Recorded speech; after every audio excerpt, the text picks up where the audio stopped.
Nagpaparumi pa rin sa hangin sa Metro Manila ang usok galing sa nasusunog na Navotas landfill. Isang taga-Ubando na lumikas dahil sa usok ang nasawi dahil nahirapang huminga. May report si Rafi Tima. Nagbabaga pa rin ang Old Navotas landfill mula nang masunog ito noong April 10.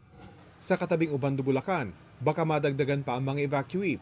Posible kasing palikasin na ang mga nakatira sa dalawang barangay na pinakamalapit sa landfill. Yung toxicology results nila is mataas, mapipilitan kami ilikas lahat ng mga nandoon sa barangay Salambaw at Binwangan. Isang evacuee na maraming comorbidities ang nasawi nang mahirapang huminga kagabi. Sinubugan pa siyang isugod sa ospital. Sabi ng Municipal Health Officer ng Ubando, dumarami pang nagkakasakit. 3 bata na nga raw ang dinala sa isang ospital sa Navotas para mapa-x-ray nang makita ng sintomas ng pneumonia.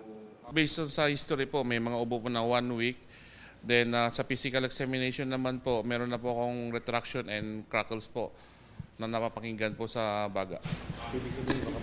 Yes, so baka consider po sa pneumonia. Ang the best po talaga is mapatayin natin yung sunog. Ngayon, kung hindi ko mapatay agad yung sunog, dapat yung mga lugar na apektado ay magsasara ng mga pintuan at bintana ang mga taong nasa loob ng bahay. At kung hindi ko kakayanin ng basta-basta sarado, magsuot nga po ng N95 or KN95 mask. Patuloy na tinatambakan ng lupa ang mga nasusunog na basura. Nakakapasok na rin sa landfill ang mas maraming truck at heavy equipment matapos maidugtong ang kalsadang ito mula sa mainland ng Navotas. Batay sa thermal drone video ng Manila LGU, malawak pa rin ang apoy sa ilalim ng basura. Halos hindi nabawasan ang pinagmumula ng makapal na usok, kaya kanina umaga pansin ang makapal na haze sa Metro Manila. Sa latest air quality monitoring ng Environmental Management Bureau sa NCR, ilang syudad sa Metro Manila ang nagtala ng unhealthy, very unhealthy at acutely unhealthy na kalidad ng hangin simula nitong weekend.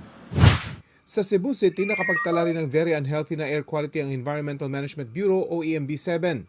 Dulot ito ng mataas na konsentrasyon ng local air pollutants sa Metro Cebu. Mula pa nitong weekend, bukod pa sa sobrang init ng panahon at usok mula sa mga nangyayaring sunog doon. Pinag-iingat ng mga otoridad ang mga taga Metro Cebu, lalo na ang mga may iniindang karamdaman. Hinihikayat ang pagsusot ng N95 face mask at pinaiiwasan muna ang paglabas ng bahay kung hindi kinakailangan. Rafi Tima, GMA News.